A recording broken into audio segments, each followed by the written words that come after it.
எங்களை நேசிக்கிற எங்கள் மகா பரிசுத்தமுள்ள எங்கள் பரலோக பிதாவே, உம்முடைய பரிசுத்தமுள்ள நாமத்தை வாழ்த்தி ஸ்தோத்திரிக்கிறோம். கிருபையும் இரக்கமுள்ள தேவனே ஸ்தோத்திரிக்கிறோம்.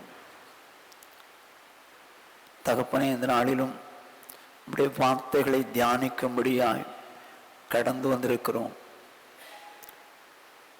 நாங்கள் தியானிக்கும் போது அது எங்கள் வாழ்க்கைக்கு பிரயோஜனமாக இருக்கட்டும். வசனங்களை கேட்க உணர்வுதாரும், வாழ கருவைதாரும். இயேசு கிறிஸ்துவின் என்ப நாமத்தில் பிதாவே, ஆமென். கர்த்தருக்கு மகிமை உண்டாகட்டும். எச்சரிக்கையாய் இருங்கள் என்கிற தலைப்பின் கீழே நாம் கடந்த 17 வாரங்களாக தியானித்தோம். இந்த நாளிலே 18வது வாரமாக தியானிக்க போகிறோம். கடந்த வாரத்திலே மார்க் எழுதின சுவிசேஷம் 13வது அதிகாரம் 5வது வசனத்தை தியானித்தோம். இயேசு அவர்களுக்கு பிரதித்திரமாக, ஒருவனும் உங்களை வஞ்சியாதபடிக்கு எச்சரிக்கையாய் இருங்கள். ஒருவனும் உங்களை வஞ்சியாதபடிக்கு எச்சரிக்கையாய் இருங்கள் என்று இயேசு சொன்னார். அப்படியானால் யாரும் வஞ்சிக்கிறாங்க, ஏமாத்துறாங்க. எப்படி வஞ்சிக்கிறாங்க அப்படின்னா, ஒன்று, நானே கிறிஸ்து என்று சொல்லி வஞ்சிக்கிற கூட்டம் உண்டு. இரண்டாவது, துன்மார்க்கனால் வஞ்சிக்கப்படுகிறார்கள். மூன்றாவது, ஆவிக்குரிய வாழ்வில் குறைந்தவர்களாலே வஞ்சிக்கப்படுகிறார்கள். 4, அவிசுவாசி கணவன் அல்லவென்றால் மனைவி இப்படி இணைவதனாலே அவர்கள் வஞ்சிக்கப்படுகிறார்கள். கள்ள போதவர்களால் வஞ்சிக்கப்படுகிறார்கள் என்று சொல்லி கடந்த வாரத்திலே பார்த்தோம். இந்த வாரத்திலே அதனுடைய தொடர்ச்சியாக பார்க்க போறோம். 2 தெசலோனிக்கேயர் 2வது அதிகாரம் 2வது 3வது வசனங்கள். ஒரு ஆவியினாலாவது வார்த்தையினாலாவது எங்களிடத்திலிருந்து வந்ததாய் தோன்றுகிற ஒரு நிருபத்தினாலாவது கிறிஸ்துவனுடைய நாள் சமீபமா இருக்கிறதாக சொல்லப்பட்டால் உடனே சஞ்சலப்படாமலும் கலங்காமலும் இருங்கள். எவ்விதத்தினாலும் ஒருவனும் உங்களை மோசம் போக்காதபடிக்கு எச்சரிக்கையாயிருங்கள். ஏனெனில் விசுவாச துரோகம் முந்தி நேரிட்டு கேட்டின் மகனாகிய பாவ மனுஷன் வெளிப்பட்டால் ஒழிய அந்த நாள் வராது. வேதம் சொல்லுங்க, எவ்விதத்தினாலும் ஒருவனும் உங்களை மோசம் போக்காதபடிக்கு எச்சரிக்கையாரு. மோசம் போக்காதபடிக்கு எச்சரிக்கையாயிருங்க. அப்போ வஞ்சிக்கிறதுனா தெரியாம போறது, மோசம் போக்குறதுனா தெரிஞ்சே மோசம் போறது. ஒருவனும் உங்களை மோசம் போக்காதபடிக்கு எச்சரிக்கையா இருங்கள் அப்படின்னு சொல்றார். அப்படியானால் 3 விதத்திலே மோசம் போவார்கள். 1, சாத்தானாலே மோசம் போறவர்கள் உண்டு. 2, மற்றவர்களாலே மோசம் போகிறதும் உண்டு. 3, தன்னை தானே மோசம் போக்கிக் கொள்கிறவர்களும் உண்டு. எப்படி? சாத்தானாலே மோசம் போகிறவர்களும் உண்டு, மற்றவர்களாலே மோசம் போகிறவர்களும் உண்டு, தன்னைத்தானே மோசம் போக்கிக் கொள்ளுறவர்களும் உண்டு. அப்படின்னா சாத்தானால் மோசம் எப்படி போறாங்க? வெளிப்படுத்தின விசேஷம் 20வது அதிகாரம் 10வது வசனம். மேலும் அவர்களை மோசம் போக்கின பிசாசானவன் மிருகமும் கள்ள தீர்க்கதரிசியும் இருக்கிற இடமாகிய அக்கினியும் கந்தகமான கடலிலே தள்ளப்பட்டான். அவர்கள் இரவும் பகலும் சதா காலங்களிலும் வாதிக்கப்படுவார்கள். இங்க வேதான அவர்களை அப்படின்னா அந்த 1000 வருஷம் தாண்டின பிறகு இந்த ஜனங்களை மோசம் போக்கினது யாரா? பிசாசு. அப்போ ஜனங்களை மோசம் போக்குகிறவன் பிசாசு. புரிஞ்சுங்க. 3 விதத்துல, 1, சாத்தானால் மோசம் போகப்படுகிறார்கள். 2, மற்றவர்களாலே மோசம் போகிறார்கள். 3, தன்னைத்தானே மோசம் போக்கிக் கொள்ளுகிறார்கள். ஆனா இங்கே வேதம் சொல்லுது, சாத்தானால் மோசம் போன அவர்கள். அப்போ சாத்தான் மோசம் போக்கணும்னே சுத்தி வருவான். நம்ம நீங்களும் நானும் தேவ வசனத்தின்படியே வாழ்ந்து இயேசுவை போல மாறிடும் அப்படின்னு நினைச்சு நம்ம வாழும்போது இந்த எப்படிதான் இவங்களை மோசம் போக்கலாம், எப்படி இவங்களை மோசம் போக்கிடலாம் அப்படின்னு சொல்லி சுத்தி சுத்தி வருவான். எவனை விளங்கலாம் என்று பகுதியிலே சுற்றி திரிகிறான் தான் இருக்குது. ஆகவே இந்த சாத்தான் மோசம் போக்குறவனா இருக்கிறான். இப்ப நான் உதாரணமா சொல்றேன். வேதம் என்ன சொல்றது?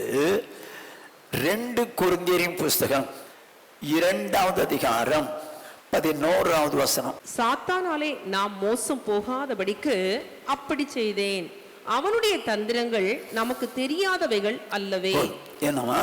சாத்தானாலே நாம் மோசம் போகாதபடிக்கு அப்படி செய்தேன், அவனுடைய தந்திரங்கள் நமக்கு தெரியாது. அப்போ தந்திரமா மோசம் போக்குறான். பவுல் சொல்றது நமக்கு தெரியும். தந்திரம் தெரியலன்னா மோசம் போயிடுவாங்கல்ல. சாத்தானாலே நான் மோசம் போகாதபடிக்கு அப்படி செய்தேன். அப்ப சாத்தான் எப்படி மோசம் போக்குறான் அப்படின்னா 10வது வசனத்தை வாசிங்க. எவனுக்கு நீங்கள் மன்னிக்கிறீர்களோ அவனுக்கு நானும் மன்னிக்கிறேன், மேலும் எதை நான் மன்னித்திருக்கிறேனோ அதை உங்கள் நிமித்தம் கிறிஸ்துவனுடைய சன்னிதானத்திலே மன்னித்திருக்கிறேன். ஏன் இப்படி செஞ்சேன்றாரு? சாத்தானால் மோசம் போய் விடக்கூடாது. அப்போ சாத்தான் என்ன நினைக்கிறான்? யாரையும் இவங்களை மன்னிக்க விடக்கூடாது, யாரையும் இவங்களை மன்னிக்க விடக்கூடாதுன்னு நினைக்கிறான்.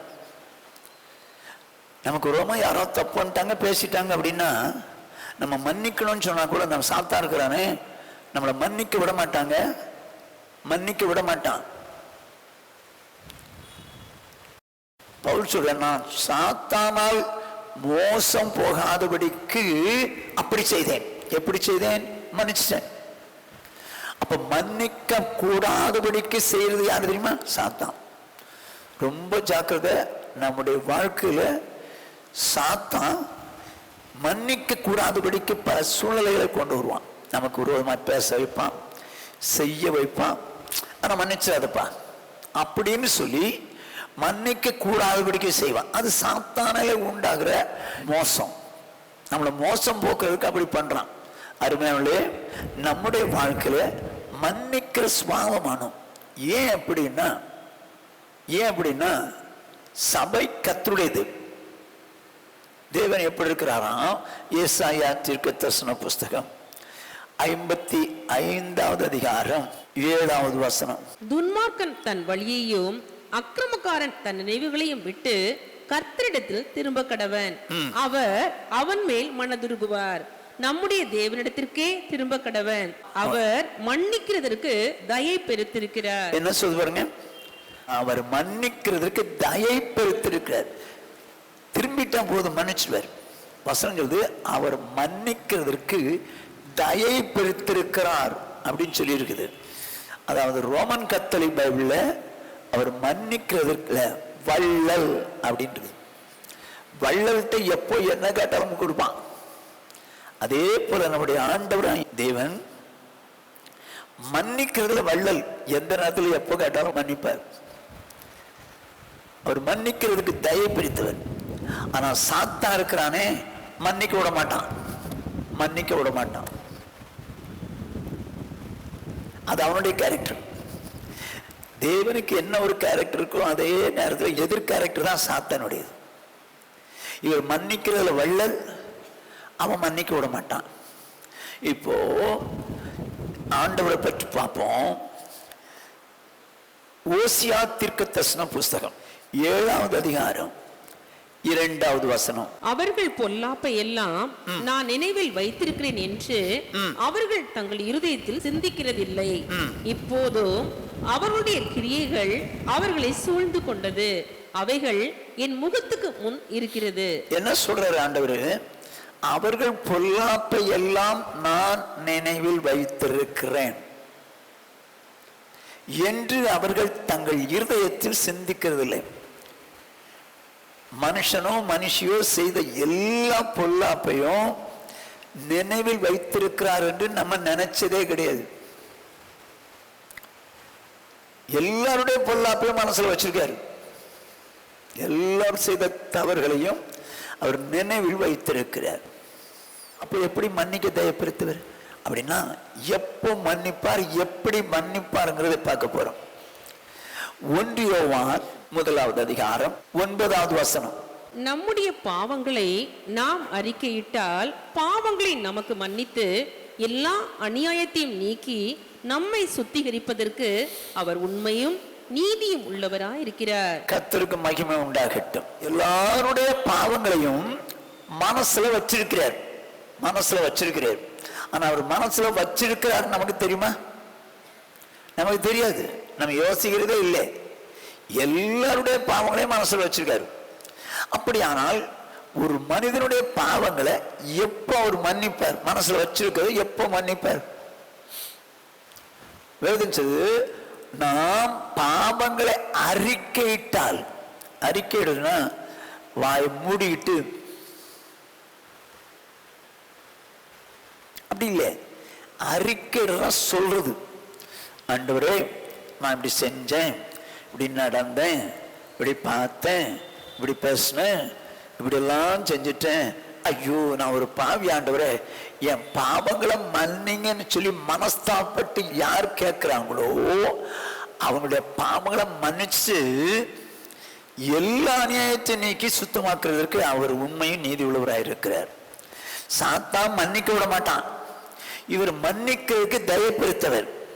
எப்போ யார் மனஸ்தாபப்பட்டு அவர்கிட்ட மன்னிப்பு கேட்கிறாங்களோ அப்ப மன்னிப்பார். எப்படிங்க மன்னிக்கிறார்? அவர் மன்னிக்க தயப்படுத்துறாமே, அவர் வள்ளல் தானே, எப்படி மன்னிக்கிறார்? வாசிப்போம். 103வது சங்கீதம் 12வது வசனம். மேற்குக்கும் கிழக்குக்கும் எவ்வளவு தூரமோ அவ்வளவு தூரமாய் அவர் நம்முடைய பாவங்களை நம்மை விட்டு விலக்கினார். கவனிங்க, இப்போ நம்முடைய பாவங்களை எல்லாவற்றையும் மன்னிப்பு கேட்டா பாவங்களை மன்னித்து எல்லா அநியாயத்தையும் நீக்கி சுத்திகரிப்பதற்கு அவர் உண்மை நீதி உள்ளவராக இருக்கார். இந்த வசனத்தை கவனிங்க. மேற்குக்கும் கிழக்குக்கும் எவ்வளவு தூரமோ அவ்வளவு தூரமாய் அவர் நம்முடைய பாவங்களை நம்மை விட்டு விலக்கிறார். இதுதான் உலகம்னு வச்சுக்கோ.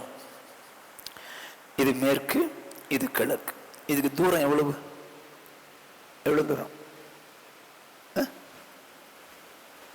கண்டுபிடிக்க முடியாது. எப்படின்னு உங்களை சொல்றேன் பாருங்க. இது மேற்கு, இது கிழக்கு, இது தெற்கு, இது வடக்கு. இங்க உள்ளவனுக்கு இது கிழக்கு, இங்க உள்ளவனுக்கு எது கிழக்கு?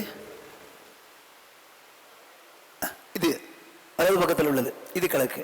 இங்க உள்ளவனுக்கு இது கிழக்கு, இங்க உள்ளவனுக்கு இது கிழக்கு, இங்க உள்ளவனுக்கு இது கிழக்கு. சரி, இப்போ சாத்தான மட்டும் வந்து உன் பாவத்தெல்லாம் மன்னிச்சிட்டாரா? மன்னிச்சிட்டாருப்பா. எப்படி மன்னிச்சிட்டாரு? கிழக்குக்கு மேற்குக்கு எவ்வளோ தூரமா வேணா போய் பார். இவன் இங்கே போய் பார்க்குறான்னு வச்சுங்களேன், கிழக்க போய் பார்க்குறான், இதுக்கு எண்டே இருக்காது. இது இங்கே வந்தோடனே கிழக்கு இப்படி வந்துடும். நான் சொல்றது புரியுதான்னு தெரியல. இங்கே வந்துடும், இங்கே வந்தோடனே கிழக்கு இங்கே வந்துடும், இங்கே வந்தோடனே இங்கே வந்துடும். சுற்றி சுற்றி வர வேண்டியது அவனால் நம்முடைய பாவத்தை கண்டே பிடிக்க முடியாது. ஆண்டவர் என்ன பண்ணியிருக்காரு? கிழக்குக்கும் மேற்குக்கும் எவ்வளவு தூரமோ அவ்வளவு தூரமாய் நம்முடைய பாவங்களை நம்ம விட்டு விலக்கினார். என்ன மாதிரி ஆண்டவர் பாருங்க. சாத்தானோ மன்னிக்க விட மாட்டேங்கிறான், இவரோ மன்னிப்பு கேட்டா கிழக்குக்கும் மேற்குக்கும் எவ்வளவு தூரமோ அவ்வளவு தூரமா நம்மளோட பாவத்தை விட்டு அகற்றிட்டு வரோம். சாத்தானால அவன் கண்டுபிடிக்க முடியாது. நீ இவ்வளவுலாம் பாவம் செஞ்சல்ல, இவ்வளவுலாம் அக்கிரமம் செஞ்சல்ல அப்படின்னு அவன் சொல்லுவானால், ஆமா செஞ்சன்னா ஆண்டவர்கிட்ட மன்னிப்பு கேட்டேன், அவர் கிழக்குக்கும் மேற்குக்கும் எவ்வளவு தூரமா அவ்வளவு தூரம் மன்னிச்சிட்டார், வேணா போய் பாரு அப்படின்னா இவன் சுத்தி சுத்தி சுத்தி சுத்தி தான் வரணும். சுத்தி சுத்தி சுத்தி சுத்தி தான் வரணும். கிழக்கு அவன் கண்டுபிடிக்க முடியாது, மேற்கையும் கண்டுபிடிக்க முடியாது. ஏன்னா உலகம் உருண்டை. தேவனா பார்த்து கிழக்கு மேற்கு வடக்கு தெக்குன்னு திசை வச்சிருக்கிறார், அவ்வளவுதான்.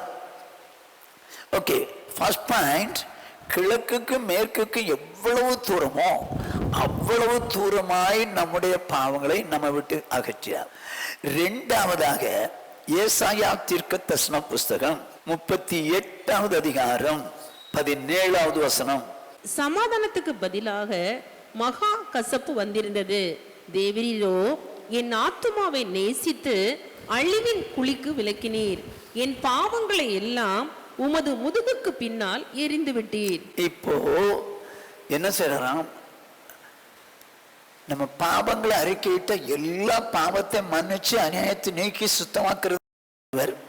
ஃபர்ஸ்ட் பாயிண்ட், கிழக்குக்கும் மேற்குக்கும் எவ்வளவு தூரமோ அவ்வளவு தூரமா நம்முடைய பாவத்தை விட்டு அழைக்கிறாராம். ஒன்றும் கண்டுபிடிக்க முடியாது. இப்ப அடுத்தது என்ன செய்யறாராம்? என் பாவங்களை எல்லாம் உமது முதுகுக்கு பின்னாக எரிந்து விட்டேன். வா தூக்கிப்போடு. யார் பாவத்தை? நம்ம யார் ஒருத்தர் மனம் கசந்து மனப்பூர்வமா, ஆண்டவரே நான் இப்படிலாம் பாவம் செஞ்சுட்டேன், ஆண்டவரே இப்படிலாம் நடந்துட்டேன், ஆண்டவரே நான் செஞ்சது என் மனைவிக்கு தெரியாது, என் புருஷனுக்கு தெரியாது, என் பிள்ளைக்கு தெரியாது, எங்க பாஸ்டருக்கு தெரியாது, யாருக்குமே தெரியாதுப்பா, என் பாவத்தை மன்னிங்க ஆண்டவர் மனஸ்தாபப்பட்டு கேட்டா கிழக்குக்கும் மேற்குக்கும் எவ்வளவு தூரமோ அவ்வளவு தூரமா விலக்கு வரான். அதோடு மாத்திரமல்ல, நம்முடைய பாவங்களை எல்லாம் மன்னிச்சிட்டாருன்னு சொன்னா மொத்தமா போச்சுங்க, அவ்வளவுதான் மன்னிச்சிட்டாரு இப்போ அப்படின்னு இருக்கலாம். முதுகுக்கு பின்னால தூக்கி போட்டு வரான். ஆண்டவர் பின்னோக்கி பார்க்கிறவர் இல்லை, தூக்கி பின்னால போட்டு சரி போ அப்படின்னு சொல்லிடுவார். நம்முடைய பாவங்களை அறிக்கையிடும் போது நம்முடைய பாவங்களை என்ன செய்யறாரு? அவருடைய முதுகுக்கு பின்னால தூக்கி போட்டுறாரு. எவ்வளவு நல்லவர் பாருங்க. ஆனா சங்கீதக்காரன் சொல்றான், என் பாவங்கள் எப்போதும் எனக்கு முன்பாக நிற்கிறதுன்னு சொல்லுவான். அவனுக்கு முன்னால் நிற்கிறதுன்றான். ஆனா அவர்கிட்ட அறிக்கையிட்ட போது மன்னிச்சிடுறாரு, தூக்கி பின்னால போட்டுறாரு, அவருக்கு பின்னால போட்டுறாரு. Second point. மூன்றாவது, எப்படி அவர் மன்னிக்க தயப்படுத்துன்னு பாருங்க. வாசிங்க ஏசாயா 44வது அதிகாரம் 22வது வசனம். உன் மீறுதல்களை மேகத்தை போலவும் உன் பாவங்களை கார்மேகத்தை போலவும் அகற்றிவிட்டேன். என்னிடத்தில் திரும்ப, உன்னை நான் மீட்டு கொண்டேன். என்ன சொல்றாரு? உன் மீறுதல்கள், உன் பாவங்கள். மீறுதல்னா என்னங்க? பாவம்னா என்ன? பாவம்னா செய்யக்கூடாதது செஞ்சிட்டோம்னா பாவம். மீறுதல்னா வேதம் என்ன சொல்லுது அதுக்கு மாறா மீறி செய்யறது. மீறுதல்களை மேகத்தை போலவும், ஆனா மீறுதல் பாவம் தான், மீறிட்டா பாவம் தான். சின்ன உதாரணம், கடன் வாங்கக்கூடாது, கடன் வாங்குறான் மீறி, ஒன்றும் யாரையும் துன்பப்படுத்தலை, ஒன்றும் செய்யல, கடன் வாங்குறான். என் வசனத்துக்கு மீறிட்டானா இல்லையா? அதனால சங்கீதக்காரன் சொல்றான், எவனுடைய அக்கிரமத்தை எண்ணாதிருக்கிறார், எவனுடைய மீறுதலை எவன் மன்னிக்கிறாரோ அவன் பாக்கியவான். அப்போ பாவம் வேறு, மீறுதல் வேறு. பாவம் வந்துட்டு மாம்சத்தின்படி பாவம் செய்வான். மீறுதல்ங்கிறது வசனம் என்ன சொல்றோ அதை மீறி நடக்கிறது வேறு மீறுதல். என்ன சொல்றாரு? உன் மீறுதல்களை, அவருக்கு தெரியுமா தெரியாதா? நம்ம மீறினது தெரியுமா தெரியாதா? தெரியும். மீறுதல்களை மேகத்தை போலவும் உன் பாவங்களை கார்மேகத்தை போலவும் அகற்றி விட்டேன். அப்படின்னா நீங்க மேகம் பார்த்திருப்பீங்க. மேகம் மழை வர்ற மனுஷனா நிற்கும், மற்றபடி அந்த மேகம் எப்படி போயிருமா? போயிட்டே இருக்கும், போயிட்டே இருக்கும். மேகம் கடந்து போயிட்டே இருக்கும், போயிட்டே இருக்கும். எங்க போய் நிற்கும் தெரியாது, நமக்கு தெரியாது. எங்க போய் நிற்கும்னே தெரியாது, அது வாண்டு போயிட்டே இருக்கும். அப்படியே நம்முடைய பாவத்தையும் மீறுதல்களையும் நாம் அறிக்கையிடும் போது அவர் என்ன பண்றாராம்? கார்மேகத்தை போல அகற்றிடுவாராம், மேகத்தை போல விளக்கிடுவாராம். அப்ப நம்ம வாழ்க்கையில என்ன நல்ல ஆண்டவர் பாருங்க. சாத்தான் மன்னிக்க விட மாட்டான், இதுதான் சொன்னேன். சாத்தானால் மோசம் போகாதபடிக்கு எச்சரிக்கையா இருக்கு. சாத்தான் மோசம் போக்குறான். எப்படி போக்குறான்? பாவத்தை மன்னிக்க விட மாட்டான். யாரோ நமக்கு உரமா செஞ்சிட்டாங்க, வாழ்நாள் முழுசும் உள்ள வச்சு வச்சு வச்சு வச்சு அவன் அப்படி பண்ணிட்டான், அப்படி செஞ்சிட்டான், அப்படி பண்ணிட்டான், செஞ்சிட்டான், பேசிட்டான், பண்ணிட்டான், இப்படியே வச்சு சொல்லுவான். ஆனா நம்முடைய ஆண்டவர் எப்படி செய்வாராம்? மன்னிக்கிறதற்கு தயப்படுத்தவர். ஒன்று, கிழக்குக்கும் மேற்குக்கும் எவ்வளவு தூரமோ அவ்வளவு தூரமாய் நம்முடைய பாவத்தை நம்ம விட்டு அகற்றுவார். இரண்டாவது, முதுகுக்கு பின்னால தூக்கி போட்டுருவாரு. மூன்றாவது கார் மேகத்தை போல அகற்றினார். சூரியன் வந்து மேகம் படபடன்னு ஓடிடும், அகற்றிடுவார், மேகத்தை போல அகற்றிடுவார். மூணாவது. நான்காவது அவர் எப்படி செய்யறார் பாருங்க, வாசிங்க. மீகா 7வது அதிகாரம் 19வது வசனம். அவர் திரும்ப நம்மேல் இறங்குவார், நம்முடைய அக்கிரமங்களை அடக்கி நம்முடைய பாவங்களை எல்லாம் சமுத்திரத்தின் ஆழங்களில் போட்டு விடுவார். என்னவா? அவர் நம்ம மேல இறங்குவாரு, அக்கிரமங்களை அடக்கி நம்முடைய பாவங்களை எல்லாம் சமுத்திரத்தின் ஆழங்களிலே போட்டு விடுவார். ஏங்க, சமுத்திரத்தின் ஆழம் எவ்வளவு, டெப்த் எவ்வளவு யாருக்கும் தெரியாது. வானத்தின் உயரமும் தெரியாது, சமுத்திரத்தின் ஆழமும் தெரியாது. சமுத்திரத்தின் ஆழத்தில் போய் போட்டு வரான், கண்டுபிடிக்க முடியாது. அவ்வளவு ஆழம், எவ்வளவு கீழே போகுதுன்னே தெரியாது. என்ன ஆண்டவர் எப்படியெல்லாம் செய்யறாரு பாருங்க. நம்மளுடைய பாவத்தை மன்னிப்பு கேட்டா எப்படியெல்லாம் மன்னிக்கிறார் பாருங்க. தேடி போய் பாடுறா, சாப்பிட்டானே நீ பாவத்தை நான் மன்னிச்சிட்டாருன்றேன். இல்லை, எனக்கு மன்னிக்கல. போய் பாரு, சமுத்திரத்தின் ஆழத்துல போய் பாரு, கண்டுபிடிச்சிருவேன். அவன் எங்க போய் பார்ப்பான்? அந்த ஆழத்தை அவன் கண்டுபிடிக்கவே முடியாத, அந்த ஆழம் அவனுக்கு தெரியவே தெரியாத. சமுத்திரத்தின் ஆழத்தை கணக்கிட்டவன் கிடையாதுங்க. அந்த அளவுக்கு டெப்தானது. ஆண்டவர் சொல்றாரு, நம்முடைய பாவங்கள் எல்லாம் சமுத்திரத்தின் ஆழங்களிலே போட்டு விடுவாராம். நாலாவது, முதல்ல என்ன செய்வாரு? கிழக்குக்கும் மேற்குக்கும் எவ்வளவு தூரமோ அவ்வளவு தூரம் விளக்குறாரு. 2, முதுகுக்கு பின்னால போட்டுறாரு. 3, கார் மேகத்தை போக அகற்றி விடுகிறார். 4, சமுத்திரத்தின் ஆழத்தில் போட்டுறாரு. எங்க போச்சுன்னா கண்டுபிடிக்க முடியாது, கண்டே பிடிக்க முடியாது. என்ன நல்ல ஆண்டவர் தெரியுமா? ஆனா நம்ம தான் அப்பப்போ யோசிப்போம், நம்ம எப்படி பாவம் செஞ்சோமே, இப்படி பண்ணமேன்னு. ஆனா அவர் என்ன பண்ணுவாராம்? வாசிங்க, ஏசாயா 43வது அதிகாரம் 25வது வசனம். நானே உன் மீறுதல்களை என் நிமித்தமாகவே குலைத்து போடுகிறேன், உன் பாவங்களை நினையாமலும் இருப்பேன். அடுத்தது அவர் என்ன சொல்றாரு? உன் பாவங்களை நினைக்க மாட்டேன், நினையாமலும் இருப்பேன். எப்போ நினையாமல் இருப்பாரு? நம்ம பாவம் செஞ்சுட்டு இருக்கும் போதே பாவத்தை நினைக்காம இருப்பாரா, இல்ல பாவத்தை மன்னிப்பு கேட்டா நினைக்காம இருப்பாரா? நம்ம உணர்ந்து மன்னிப்பு கேட்கும் போது மன்னிச்சாரா, அதுக்கப்புறம் நினைக்க மாட்டாரு, அதுக்கப்புறம் நம்ம நினைக்க மாட்டாரு. ஆனா நமக்கு புத்தி என்ன தெரியுமா? நம்ம அந்த நாள்ல இப்படி செஞ்சோமே, அப்படி பண்ணோமே, ஐயோ ஆண்டவர்கிட்ட மன்னிப்பு கேட்டோமே, நம்ம போய் திரும்ப கேட்டா எப்பப்பா அப்படின்ட்டு ஏன்னா மன்னிச்சு மறந்துடுவாரு.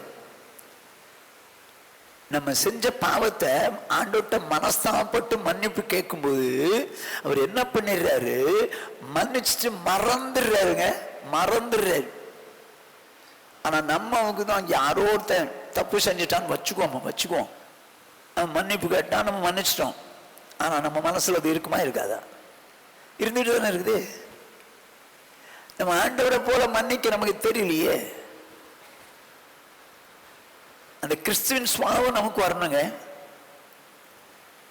அப்படிதான் வேதம் சொல்லுது. எப்படி மன்னிக்கணுமா? கொலோசையர் 3வது அதிகாரம் 12வது 13வது வசனங்கள். ஆகையால் நீங்கள் தேவனால் தெரிந்து கொள்ளப்பட்ட பரிசுத்தரும் பிரியருமாய் உருக்கமான இரக்கத்தையும் தயவையும் மனத்தாழ்மையையும் சாந்தத்தையும் நீடிய பொறுமையையும் தரித்துக் கொண்டு நீங்கள் தேவனால் தெரிந்து கொள்ளப்பட்ட பரிசுத்தர். சோ அதனால இந்த கேரக்டரோட இருந்து ஒருவரை ஒருவர் தாங்கி ஒருவர் பேரில் ஒருவருக்கு குறைபாடு உண்டானால் கிறிஸ்து உங்களுக்கு மன்னித்தது போல ஒருவருக்கு ஒருவர் மன்னியுங்கள். இதுதாங்க பைபிளுடைய ஸ்டாண்டர்ட். கிறிஸ்து மன்னித்தது போல நீங்கள் ஒருவருக்கு ஒரு மன்னியுங்கள். ஆண்டவர் எப்படி மன்னிச்சாரு? மன்னிப்பு கேட்ட உடனே கிழக்குக்கு மேற்குக்கு எவ்வளவு தூரமா அவ்வளவு தூரமா விளக்குனாரு, முதுகுக்கு பின்னால போட்டாரு, கார் மேகத்தை போல அகற்றிட்டாரு, சமுத்திரத்தின் ஆழத்துல போட்டாரு, திரும்ப நினைக்க மாட்டேன்றார். இது அவருடைய கேரக்டர். ஆனா வேதம் என்ன சொல்ல பாருங்க, ஒருவர் பேரில் ஒருவருக்கு குறை உண்டென்றால் கிறிஸ்து உங்களுக்கு மன்னித்தது போல ஒருவருக்கு ஒரு மன்னிங்கள். அப்படின்னா இந்த மாதிரி நமக்கு மன்னிக்க முடியுமா? எப்படி? நமக்கு ஒருத்தன் பேசிட்டான், செஞ்சிட்டான், நடந்துட்டான், அவனை இயேசு மன்னித்தது போல மன்னிப்பு கேட்டான், விட்டுருவோம், மன்னிப்பு கேட்டான். நமக்கு அதுக்கப்புறம் மனசுல வருமா வராதா? வரத்தானே செய்யுது. அப்படி வரக்கூடாது இல்லை. கிறிஸ்து மன்னித்தது போல சப்போஸ் அப்படி வருதுன்னா என்ன அர்த்தம் தெரியுமா? சாத்தான் மன்னிச்சதை மன்னிக்க விடாதபடிக்கு மன்னிக்கலப்பா, அப்படிலாம் இல்லப்பா, இப்படி இல்லை அப்படின்னு நம்மளை தூண்டி விடுறது தான் பண்ற வேலை. அப்படி எண்ணத்தை கொண்டு வரும் பட்டுன்னு அடிச்சு காலி பண்ணிடணும். கிறிஸ்து மன்னிச்சது போல மன்னிச்சு அவரே என் பாவத்தை எல்லாத்தையும் மன்னிச்சப்பட அப்படின்னு சொல்லி நானும் நீங்களோ அவன் நம்மளை தூண்டும் போது அந்த பாவத்தெல்லாம் நான் மன்னிச்சிட்டேன், இப்போ அந்த பிரதர் செஞ்சதை, அந்த சௌரி செஞ்சதை நான் மன்னிச்சிட்டேன். என்ன மாதிரி பேசினான், என்ன மாதிரி செஞ்சான், என்ன மாதிரி நடந்தான், என்ன மாதிரி நடந்தா அதை போய் ஏசு எப்படியோ என்னென்னமோ செஞ்சேன், எல்லாத்தையும் மன்னிச்சு மறந்துடுறா, அது மாதிரி நான் மறந்துட்டேப்படா அப்படின்னு சொல்லி சாத்தானுக்கு விரோதமா பேசணும். நீங்க அவன் கொண்டு வர தூண்டும் போது அவன் இப்படியெல்லாம் அவன் செஞ்சானே, இப்படியெல்லாம் அவன் பேசினானே அப்படின்னு தூண்டும் போது நீங்க என்ன நினைக்கிறீங்க? ஆமா ஆமா நான் ஒரு தப்பு பண்ணல, ஆனா இப்படி எல்லாம் பண்ணிட்டானேன்னு சொல்லி அன்னைக்கு மன்னிச்சதை கூட திரும்ப நினைச்சு வருத்தப்படுத்துறீங்க. அப்படி இருக்க முடியாது. வேதம் என்ன சொல்லுது? கிறிஸ்து உங்களுக்கு மன்னித்தது போல நீங்கள் ஒருவருக்கொருவர் மன்னிங்கள். எப்படி மன்னிச்சாரு நமக்கு 5 விதத்துல தெரியும். அந்த அளவுக்கு நானும் நீங்களும் அந்த கிறிஸ்துவின் நிறைவான வளர்ச்சி அடையிற அளவுக்கு நான் நீங்களும் மன்னிக்கிற சுபாவம். ஆனா சாத்தான் தான் மன்னிக்க விட மாட்டான். மறுபடியும் சொல்றேன், அவனுக்கு ஆண்டவர் மன்னிக்கிறாருன்னா இவன் மன்னிக்க கூடாதுன்னு நினைக்கிறவன். ஆண்டவர் என்ன செய்யறாரோ அதுக்கு எதிர்மறையா செய்யக்கூடியவன். யாருக்கு மேலேயாவது நமக்கு கசப்பு வெறுப்பு ஏதாவது இருக்கா?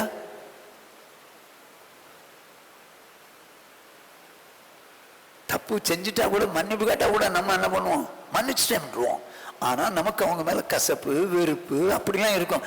எங்க ஒரு சம்பவம் சொல்றேன் பாருங்க, எல்லாருக்கும் தெரிஞ்ச சம்பவம். மத்தேயு சுவிசேஷம் 6வது அதிகாரம் 9வது வசனத்திலிருந்து 12ஆம் வசனம் முடிய நீங்கள் ஜெபம் பண்ண வேண்டிய விதமாவது என்ன சொல்லி கொடுக்கிறாரு? நீங்கள் ஜெபம் பண்ண வேண்டிய விதம். மாடல் பிரேயர் தான். இதுதான் ஜெபம் அல்ல, இது ஒரு மாடல் பிரேயர். இன்னைக்கு நிறைய பேர் இந்த மாடல் பிரேயரையே ஜெபம் பண்ணிட்டு போயிடுவாங்க. எங்க சிஎஸ்சி ஆர்சில எல்லாம் இதையே ஜெபம் பண்ணிட்டு போவாங்க. ஆனா பெந்தகோஸ்துக்காரங்க கெட்டிக்காரங்க எல்லாம் நிறைய ஜெபம் பண்ண தெரிஞ்சதுனால இதை சொல்லவே மாட்டான். அதுல 1 of the reasons ஏன் சொல்ல மாட்டான்னு சொல்றேன். போவாங்க வாசிங்க. பரமண்டலங்கள் இருக்கிற எங்கள் பிதாவே என்ன சொல்றாரு? எப்படி ஜெபம் பண்ணணும்? யார்கிட்ட ஜெபம் பண்ணணும்? பரமண்டலங்கள் இருக்கிற எங்கள் பிதாவே அப்படிதான் ஜெபம் பண்ணணும். இயேசு மூலம் ஜெபம் பண்ணணும், பிதாவிடத்தெல்லாம் ஜெபம் பண்ணணும். இன்னைக்கு நிறைய பேரு ஜெபம் பண்ண தெரியாது. அன்புள்ள இயேசுவே எங்க வாழ்க்கையில இப்படி செய்யுங்கப்பா, அப்படி செய்யுங்கப்பா அப்படின்னு சொல்றவங்க உண்டு. இயேசு கிட்ட ஜெபம் பண்ணக்கூடாது. அதுதான் ஒரு மாடல் பிரேயர் சொல்றாரு. பரமண்டலங்களிட்ட எங்கள் பிதாவே தான் சொல்லணும். பிதாடத்தெல்லாம் ஜெபம் பண்ணோம். ஹெச்எம்க்கு leave letter through class teacher. பிதாவிடத்துல நம்ம ஜெபம் பண்றோம், இயேசு மூலம் ஜெபம் பண்றோம், முடிக்கிறோம். சிலர் நடுவில் ஆவியானவரே எங்களுக்கு இப்படி செய்யும், ஆவியானவரே அப்படி செய்யும். எங்க ஆவியானவருக்கும் இந்த ஜெபத்துக்கும் சம்பந்தம் இல்லை. ஆவியான நமக்குள்ள இருந்து நமக்கா ஜெபம் பண்றாருன்னு இருக்கு, வேண்டுதல் பண்றாருன்னு இருக்கு. நம்ம ஆவியான ஜெபம் பண்ணக்கூடாது, இயேசுகிட்டையும் ஜெபம் பண்ணக்கூடாது. நல்லாதான் ஜெபம் பண்ணுவாங்க சிலர். பரலோக பிதாவே அப்படின்னு ஆரம்பிப்பாங்க, நடுவில் அன்புள்ள இயேசுவே எனக்கு எதை செய்யுங்க, ஆவியானவரே அதை பண்ணுங்கன்றுவாங்க. ரூட் மாறி போயிடும். திருநெல்வேலிக்கு வேற பஸ் கோயம்புத்தூர் போயிடும். அப்படி ஜெபம் பண்ணக்கூடாது. எனக்கு நிறைய இப்போ ஜீசஸ் ஒன்லின்னு ஒரு குரூப் இருக்காங்க தெரியுமா உங்களுக்கு? அவங்க எப்படி ஜெபம் பண்ணுவாங்க தெரியுமா? எப்படி ஜெபம் பண்ணுவாங்க? அன்புள்ள இயேசுவே தான் ஜெபம் பண்ணுவாங்க. உம்முடைய நாமத்தில் கேட்கிறேன் இயேசுவேன்வாங்க. அப்படிதான் ஜெபம் பண்ணுவாங்க. இயேசு கிட்ட கேட்கக்கூடாது, இயேசு மூலம் தான் கேட்கணும். என் நாமத்தினால் பிதாவிடத்தில் என்ன கேட்கிறீங்க அதான் செய்வேன். இன்னைக்கு ஜெபம் பண்ண கூட தெரியாம ஊழியக்காரர்களும் இருக்கிறாங்க. யாரும் குறை சொல்லல, அப்படியே பழகிட்டாங்க. ஊழியக்காரரும் இருக்காங்க, விசுவாசிகளும் அப்படிதான் இருக்காங்க. சரி, இப்போ ஜெபம் பண்ண வேண்டிய விதமாவது பரமண்டலங்களுக்கு எங்கள் பிதாவே அப்படின்னு ஜெபம் பண்றார். நீங்களாம் எப்படி ஜெபம் பண்ணுவீங்க எனக்கு தெரியாது. நீங்க ஜெபம் பண்ணும்போது அன்புள்ள இயேசுவே, ஏசப்பா ஏசப்பா ஏசப்பா எங்களுக்கு செய்யுங்கப்பா. இயேசு அப்பா இல்லை. ஒருவேளை ஒரு இடத்துல சொல்லுவார், எபிரேயர்ல சொல்லுவாரு, என் பிள்ளைகளே அப்படின்னு சொல்லுவார் இயேசு. பிள்ளைகளே புசிப்பதற்கு ஏதாவது உங்களிடத்தில் உண்டா? ஸோ பிள்ளைகளேன்னு சொல்லணும்னா அப்பான்னு கூட சொல்றதுக்கு சந்தர்ப்பம் இருக்கும். ஆனா அவர் அப்பா இல்லை, அவர் நம்முடைய சகோதரர். அவர் நம்முடைய சகோதரர், மூத்த சகோதரர். அப்பா கிட்ட தான் கேட்கணும். சரி, பரமண்டலம் எங்கள் பிதாவே, உம்முடைய நாமம் பரிசுத்தப்படுவதாக, உம்முடைய ராஜ்யம் வருவதாக, உம்முடைய சித்தம் பரமண்டலத்திலே செய்யப்படுகிறது போல பூமியிலேயும் செய்யப்படுவதாக. எங்களுக்கு வேண்டிய ஆகாரத்தை இன்று எங்களுக்கு தாரும். எங்கள் கடனாளிகளுக்கு நாங்கள் மன்னிக்கிறது போல எங்கள் கடன்களை எங்களுக்கு மன்னியும். போதும். இவன் 1 லட்சம் ரூபாய் கடன் ஒருத்தட்ட வாங்கிட்டான். எங்கள் கடன்களை எங்களுக்கு மன்னியும். அது என்னது? அவர் 1 லட்சத்தை மன்னிச்சிருவாரு. எங்க இவன் வாங்கினது வேற ஒருத்தங்கிட்ட, இவர் எப்படி மன்னிப்பாரு? ஆனா என்ன சொல்றாரு இயேசு கிறிஸ்து ஜெபத்துல? எங்கள் கடனாளிகளுக்கு நாங்கள் மன்னிக்கிறது போல எங்கள் கடன்களை மன்னி. அப்போ இந்த கடனாளி யார் அப்படிங்கிறத பார்ப்போம். இந்த நாமினல் சர்ச்சஸ்ல இந்த ஜெபத்தை சொல்லுவாங்க. சிஎஸ்ஐ, ஆர்சி, லுத்தரன் இப்படிலாம் சொல்லுவாங்க. இந்த பெந்தெகோஸ்துக்காரன் சொல்லவே மாட்டான். ஏன் தெரியுமா? எங்கள் கடனாளிகளுக்கு மன்னித்தது போல எங்கள் கடன்களை மன்னின்னு கேட்டா பொய்யாயிரும். எதுக்கு பொய் சொல்லுவானே? பிரேயர் எடுத்துரு. எங்கள் கடனாளிகளுக்கு நாங்க, அந்த கடனாளி யார்? 1 யோவான் 4வது அதிகாரம் 11வது வசனம். பிரியமானவர்களே, தேவன் இவ்விதமாய் நம்மிடத்தில் அன்பு கூர்ந்திருக்க நாமும் ஒருவரிடத்தில் ஒருவர் அன்பு கூற கடனாளிகளாய் இருக்கிறோம். என்னவா கடனாளி யாருன்னு சொல்லுங்க? அடுத்தவன் நமக்கு கடனாளி. கடனாளிகளுக்கு மன்னிக்கிறது போல அடுத்தவனுக்கு மன்னிக்கணுங்க. கடனாளிகளுக்கு அடுத்தவன் கடனாளி, சகோதரன் நமக்கு கடனாளி. அதான் சொல்றாரு, எங்கள் கடனாளிகளுக்கு நாங்கள் மன்னிக்கிறது போல. எங்கள் கடனாளினா யாரு? கடன் பட்டவன், சகோதரன். சகோதரனுக்கு நான் மன்னிக்கிறோம்ல, நீங்களும் மன்னிச்சுங்க அப்படின்னு சொல்றாங்க. ஸோ நானும் நீங்களும் சகோதரன் நமக்கு கடனாளிங்கிற அளவுக்கு நினைக்கணும். எப்படிப்பட்ட அன்பு வரணும் தெரியுமா? வாசிங்க. அதே 1 யோவான் 13வது அதிகாரம் 16வது வசனம். அவர் தம்முடைய ஜீவனை நமக்காக கொடுத்ததினாலே அன்பு இன்னதென்று அறிந்திருக்கிறோம். நாமும் சகோதரருக்காக ஜீவனை கொடுக்க கடனாளிகளா இருக்கிறோம். இப்ப நாமும் சகோதரருக்காக ஜீவனை கொடுக்க கடனாளிகளா இருக்கும். யாருக்கு கடனாளி? சகோதரருக்கு. அப்ப சகோதரர் யாரு?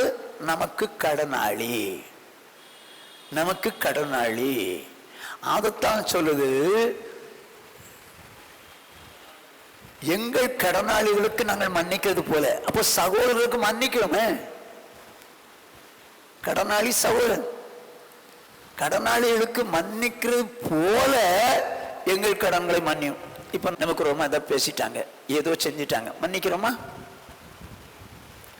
ஆனா என்ன சொல்லி கொடுக்கிறார்? மன்னிக்க, எங்கள் கடனாளிகளுக்கு மன்னிக்கிறது போல மன்னியுங்கள். அதான் மன்னிக்க மாட்டோமே, அப்புறம் எப்படி மன்னிப்பாரு? அப்புறம் எப்படிங்க மன்னிப்பாரு? ஆனா பொய். எங்கள் கடனாளிகளுக்கு, அதாவது எங்கள் சகோதரருக்கு நாங்கள் மன்னிக்கிறது போல நீங்களும் மன்னித்து விடுங்கள். பொய்யுங்க. அப்படிதான் சொல்லுது, கடனாளிகளுக்கு மன்னிக்கிறது போல எங்கள் கடன். அந்த கடனாளி யாரு? சௌரன். தெரிஞ்சு செய்யறானோ தெரியாம செய்யறானோ, எப்படி செய்யறானோ, புத்தினமா செஞ்சானோ புத்தியா செஞ்சானோ தெரியாது, அவனுக்கு நம்ம மன்னிக்கத்தான் செய்யணும். அது எப்படி மன்னிக்கணுமா? கிறிஸ்து உங்களுக்கு மன்னித்தது போல மன்னிக்கணுமா? என்ன மாதிரி சொல்றாரு பாருங்க. நான் மன்னிச்சிட்டேங்க, சரி மன்னிச்சிட்டேன் விடுங்க போங்க அப்படின்டுவோம். ஆனா உள்ள குத்திக்கிட்டே இருக்கும். பேசினா பத்தியா, சொன்னா பத்தியா, அப்படி நடந்தான் பத்தியா, இப்படி இருந்தான் பத்தியா அப்படின்னு உள்ள குத்திக்கிட்டே இருக்கும். அவரு மன்னிச்சு மறந்துடுவாராம், நம்ம மன்னிச்சுட்டு மனசுல வச்சிருப்போமா. இது என்ன கதை? அப்படி வச்சு என்ன பிரயோஜனம்? மன்னிக்காத மாதிரி ஆயிரும்ல. கிறிஸ்து மன்னித்தது போல கடனாளிகளுக்கு மன்னிக்கணும். இப்போ ஒரு சம்பவத்தை நம்ம தியானிக்க போறோம். எல்லாருக்கும் தெரிஞ்ச சம்பவம். பேதுரு இயேசு கிறிஸ்துவிடத்துல வர்றான். என்ன கேட்கிறான் பாருங்க, வாசிங்க. மத்தேயு 18வது அதிகாரம் 21வது வசனம். அப்பொழுது பேதுரு அவரிடத்தில் வந்து, ஆண்டவரே, என் சகோதரன் எனக்கு விரோதமாய் குற்றம் செய்து வந்தால் நான் எத்தனை தரம் மன்னிக்க வேண்டும்? 7 தரம் மட்டுமோ என்று கேட்டான். இப்போ பேதுரு வாலண்டியராகவே இயேசுவிடத்துல வந்து கேட்கிறான், ஆண்டவரே, என் சகோதரன், என் கடனாளி எனக்கு விரோதமாய் குற்றம் செய்து வந்தால், குற்றம் செய்தால் இல்ல, குற்றம் செய்து வந்தால்னா செஞ்சுக்கிட்டே தான் இருக்கிறான், செஞ்சுக்கிட்டே இருக்கிறான்.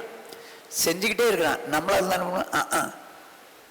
இவன் செய்வான், நம்ம மன்னிச்சுட்டே இருப்பான். இப்படிதான் நம்ம புத்தி போகும். இவன் செய்ய நம்ம பண்ணணுமா, மன்னிச்சுக்கிட்டே இருக்கணுமா, இப்படிதான் நம்ம புத்தி போகுங்க. சாத்தான் மன்னிக்க விட மாட்டான். அப்படி செஞ்சுட்ட உடனே நம்ம முகமே மாறிடுமே, அவரை பார்த்து உடனே வேற மாதிரி போயிடும். அவர்கிட்ட பார்க்கணும், பேசணும், அந்த இன்ட்ரெஸ்டே இருக்காது. சொல்லுவாங்க முள்ளால தான் எடுக்கணும். அது உலகங்க, நம்ம அப்படி செய்ய முடியாது. முள்ளு குத்திச்சு எடுத்து உடச்சி குத்தி என்ன போய் குத்திச்சு அப்படி உடைக்கிறதுனால என்ன லாபம்?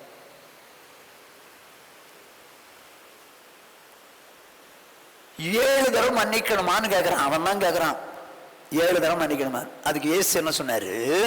அதற்கு இயேசு 7 தரம் மாத்திரம் அல்ல, 7 70 தரம் மட்டும் என்று உனக்கு சொல்லுகிறேன். அப்படின்னா 7 70 தரம்னா 490 நேரம் இல்லை.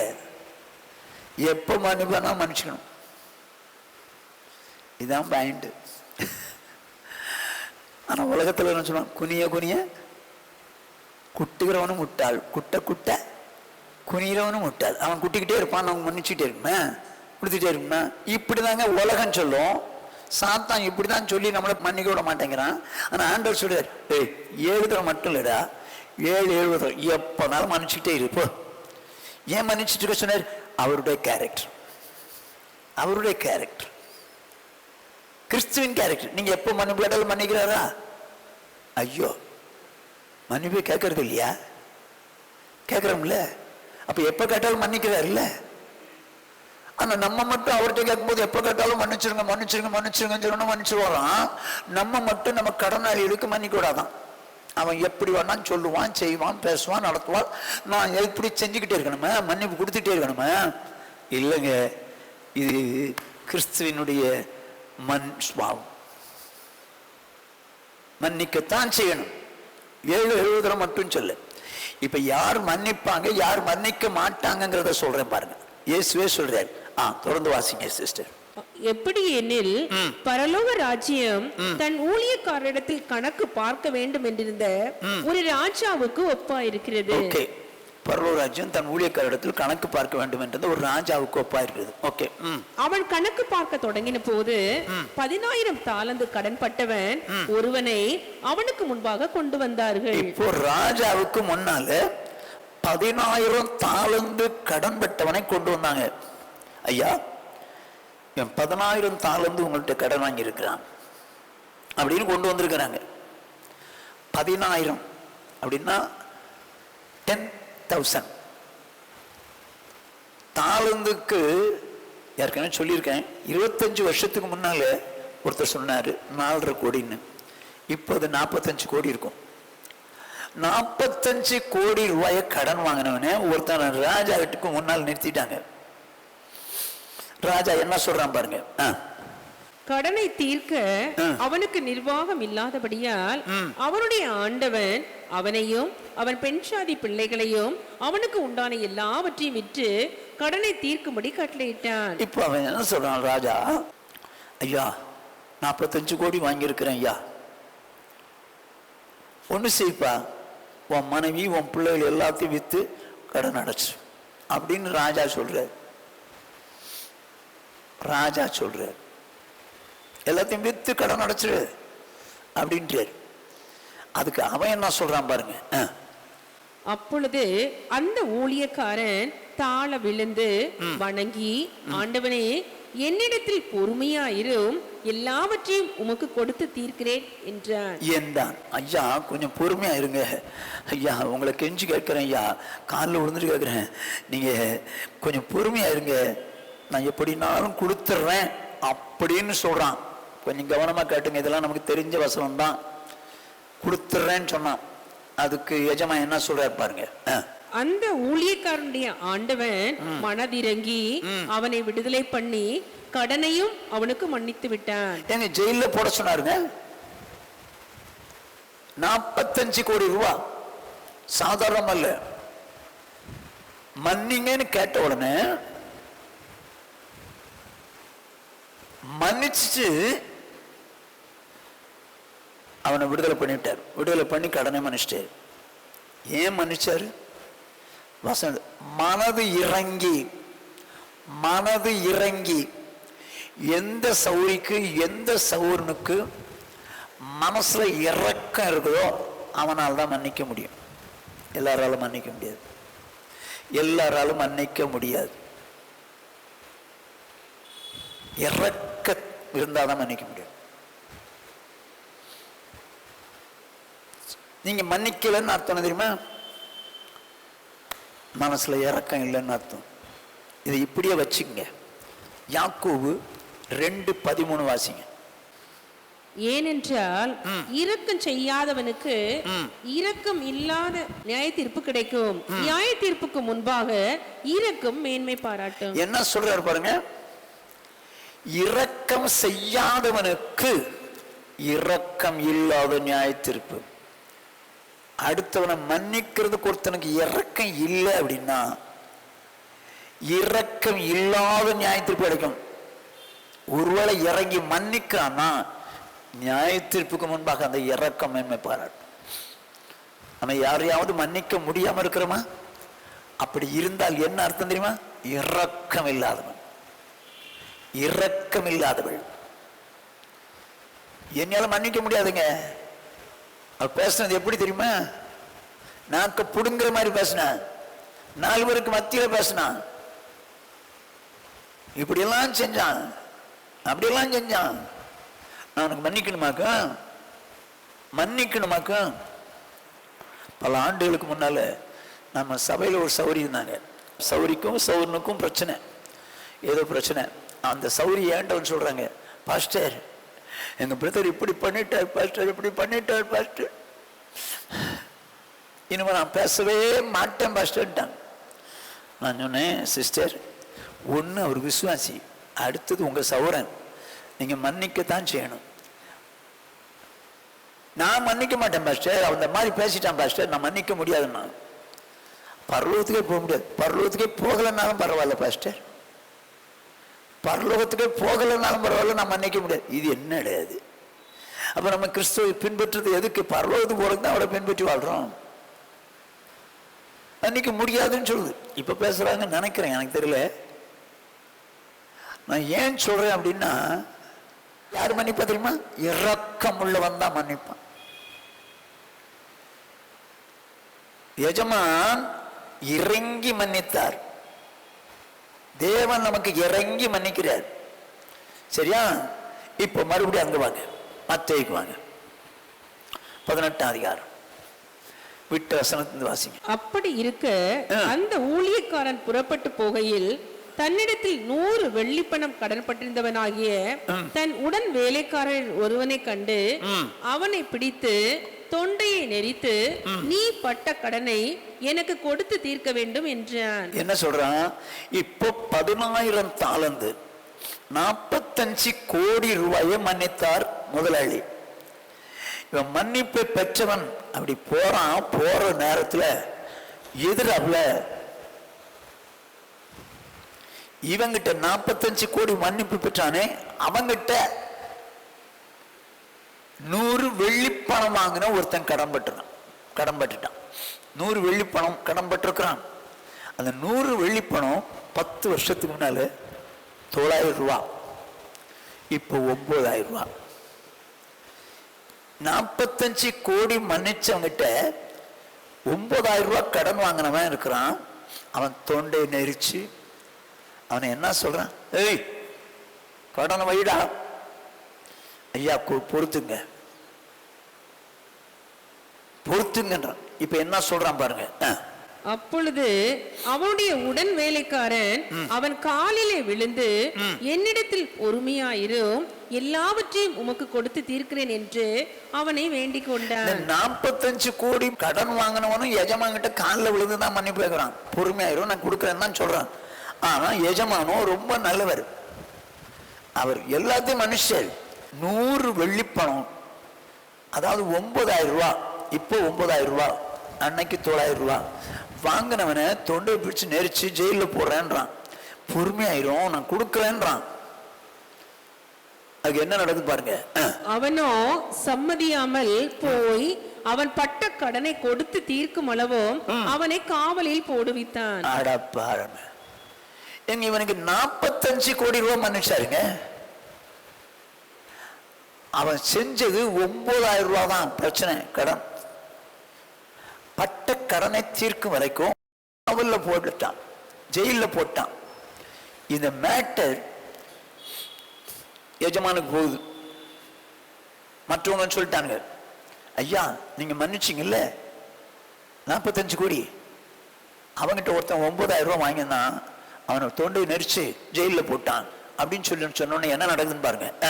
நடந்ததை அவனுடைய உடன் வேலைக்காரர் கண்டு மிகவும் துக்கப்பட்டு ஆண்டவனிடத்தில் வந்து நடந்ததை எல்லாம் அறிவித்தார்கள்.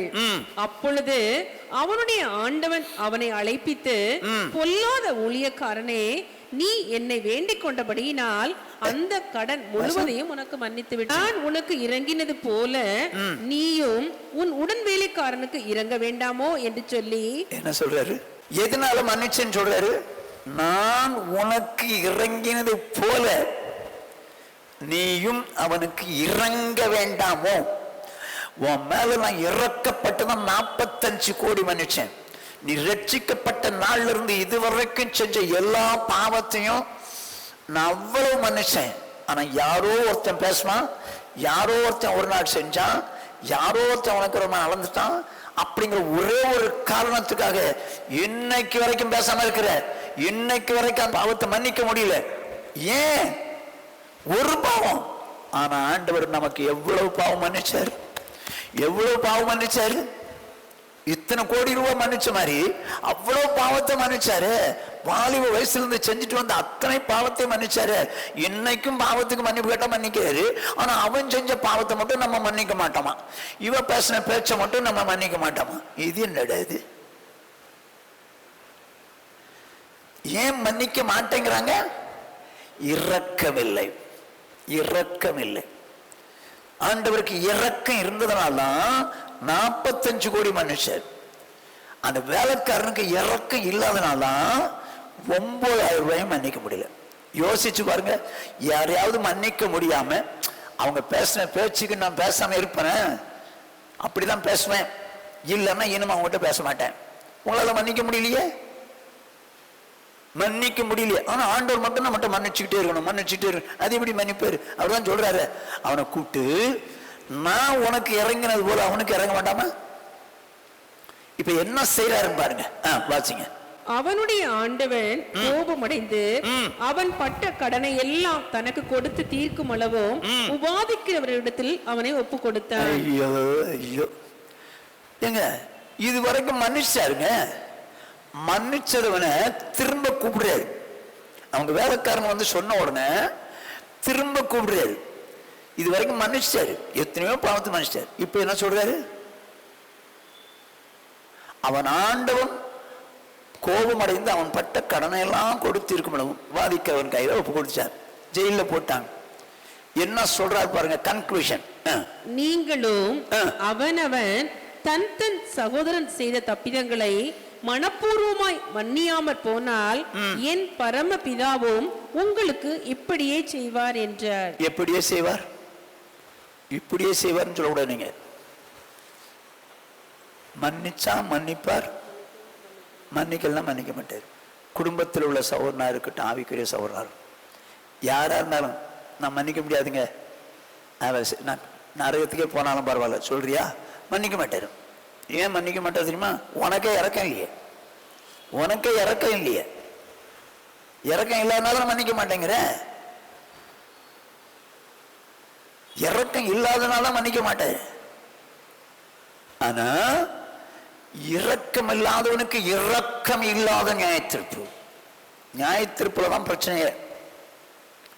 அன்னைக்கு நியாயத்தீர்ப்புல போய் நிற்கும் போது, எப்பா நரகத்துக்கு போப்பா, என்னத்துங்க நான் ரட்சிக்கப்பட்டிருக்கேன், ஞானஸ்நானம் எடுத்திருக்கேன், அபிஷேகம் பெற்றிருக்கிறேன், சியோன் சபைக்கு வேற போறேன், ரெகுலரா போறேன், ஊழியங்களில் ஈடுபடுறேன், அப்படி பண்றேன் இப்படி பண்றேன், எல்லாமே செய்றேன், எல்லாம் செஞ்சேன். அடுத்தவங்களுடைய பாவம் குற்றத்தை மன்னிக்க முடியல. உனக்கு ஏன் மன்னிக்க முடியல? உனக்கு இறக்கம் இல்லை. இப்ப சொல்றேன், எனக்கு இறக்கம் கிடையாது. இந்த நியாயத்தீர்ப்புல எனக்கு இறக்கம் செய்ய முடியாது. நீ போய் தான் ஆகணும். எங்க கடைசியில் நரகத்துக்கு போய் நிற்க வேண்டியிருங்க. ரொம்ப கேர்ஃபுல்லா இருக்கணுங்க. இது ரொம்ப முக்கியமானது விஷயம். இது சாத்தான் மோசம் போக்குற விஷயம். அதனால வசனம் சொல்லுவான், சாத்தானால் மோசம் போகாதபடிக்கு நான் என்ன பண்ண மன்னித்தேன். சாத்தான் மோசம் எப்படி போகிறான்? மன்னிக்க விட மாட்டான், மன்னிக்க விட மாட்டான். ஆனால் பவுல் சொல்றாரு, நான் சாத்தானால் மோசம் போகாதபடிக்கு இப்படி செய்தேன். எப்படி செய்தேன்?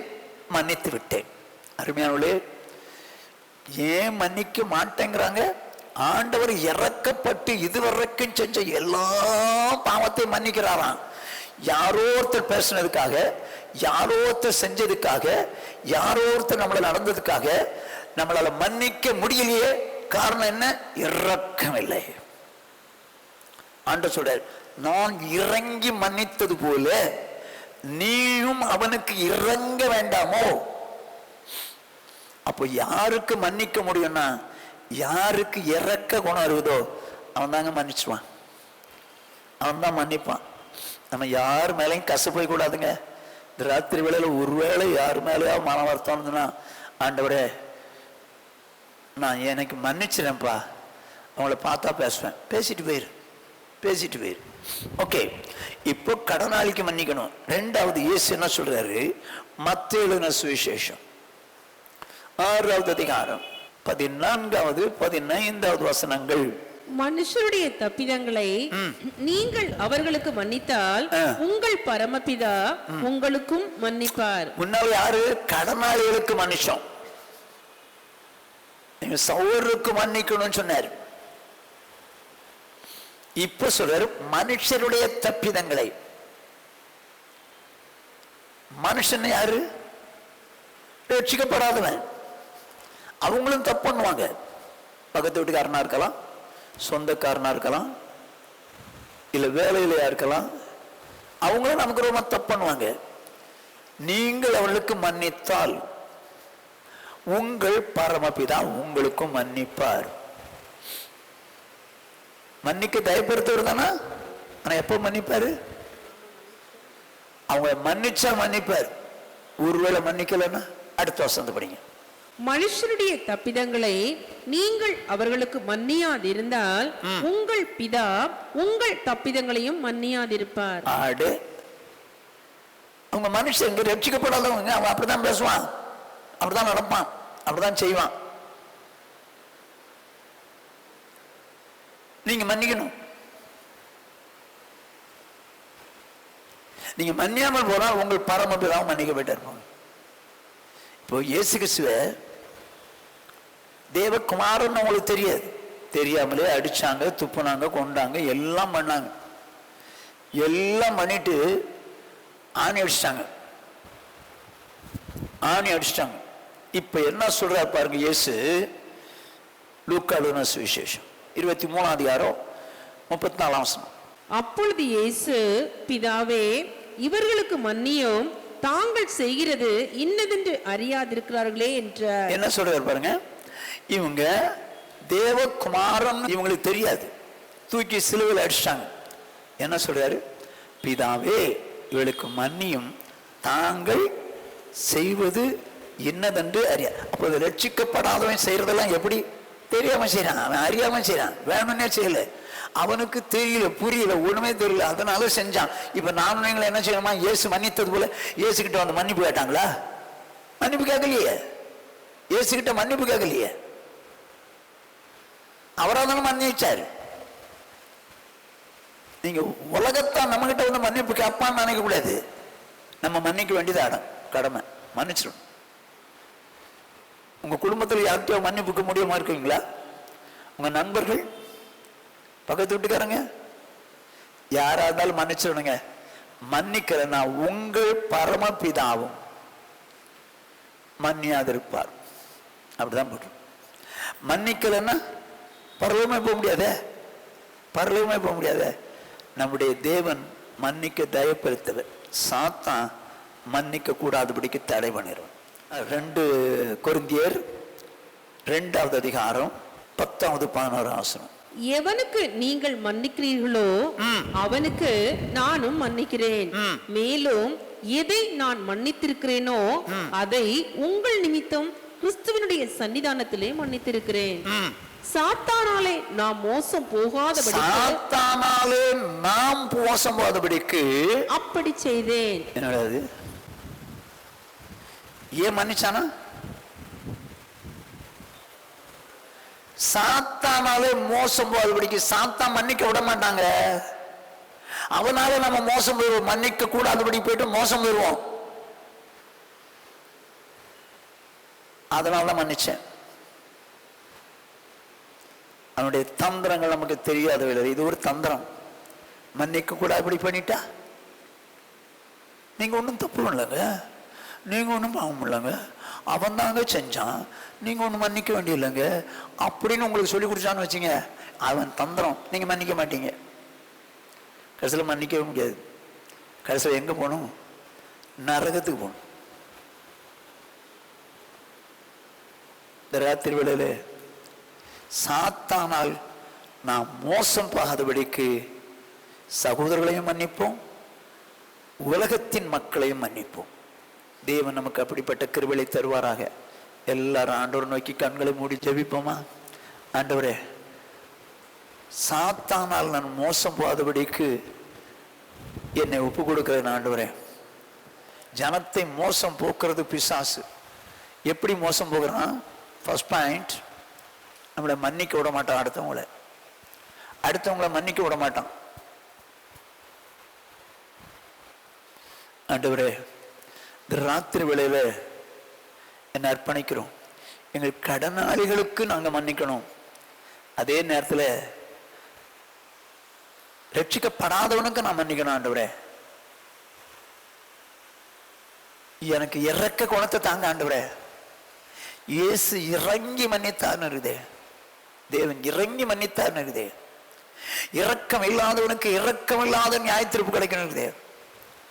நான் உனக்கு இறங்கினது போல அவனுக்கு இறங்க வேண்டாமோ என்று சொன்னாரு. ஆண்டவரே, எனக்கு இறக்க கொடுத்தாங்கப்பா. நாங்க செய்யற குற்றங்கள் எல்லாம் உங்ககிட்ட அறிக்கையிட நீங்க மன்னிச்சு முதுகுக்கு பின்னால தூக்கி போட்டுறீங்க, சமுத்திரத்துல ஆழத்துல தூக்கி போட்டுறீங்க, நினைக்க மாட்டீங்க, இப்படி எல்லாம் செய்றீங்க. ஆனா நாங்களோ ஆண்டவரே, யாராவது மன்னிப்பு கேட்டா மனுஷன் சொல்றோம், ஆனா எங்க உள்ளத்துல இருக்கு. ஆண்டவரே, இந்த நாள்ல ஒரு தீர்மானம் எடுக்க எனக்கு எங்களுக்கு இருக்குதாங்க. ஆண்டவரே, நாங்க மன்னிக்கிறதோடு மாத்திரமல்ல, அவைகளை மறுபடியும் நினைக்காதபடி கிறிஸ்து மன்னித்தது போல நாங்கள் மன்னிக்க தேவரீர் அப்படிப்பட்ட ஒரு பாக்கியமான வாழ்க்கை எனக்கு தாங்கப்பா. அப்படிப்பட்ட பாக்கியமான ஒரு ஜீவியத்தை தாங்க. என்னை பற்றி பேசினவர்கள் உண்டு, அவங்கள பார்க்கும்போது மன வருத்தம் இருக்குது, எனக்கு உறவுமாய் செயல்பட்டவங்க உண்டு, அவங்கள பார்க்கும்போது எனக்கு வருத்தமா இருக்குது, இப்படி பண்ணிட்டாங்களே இப்படி செஞ்சிட்டாங்களேன்னு. ஆனா நாங்கள் செஞ்ச குற்றங்களை எல்லாம் உங்கள்கிட்ட அறிக்கையிட்ட போது மன்னிச்சு இன்னைக்கு வரைக்கும் எங்களை சுத்தமாக்கி வச்சிருக்கீங்க. யாரோ மனுஷன் செஞ்சதையும் எங்களால் மன்னிக்க முடியல, சகோதரர் செய்ததையும் மன்னிக்க முடியல. இல்ல ஆண்டவரே, இல்ல ஆண்டவரே, எங்களுக்கு இயேசு கிறிஸ்துவினுடைய குவாலிட்டி தாங்க. சாத்தானால் நாங்கள் மோசம் போய்விடாதபடிக்கு நாங்கள் மன்னித்து விடுவதற்கு தேவன் எங்களுக்கு கிருபை தருவீராக. சாத்தானால் நான் மோசம் போய்விடாதபடிக்கு மன்னிக்க கிருபை தருவீராக. எல்லாம் ஆண்டவர்கிட்ட கேட்கலாமா? கேட்கலாமா? ஒருவேளை இந்த ராத்திரி வேளையில உங்க மனசுல யாரையோ மன்னிக்க முடியாம இருக்குது அப்படின்னு உணர்த்துறாருன்னா, நான் மன்னிச்சிறேன் ஆண்டவரே, நான் மன்னிச்சிறேன் சொல்லுங்க.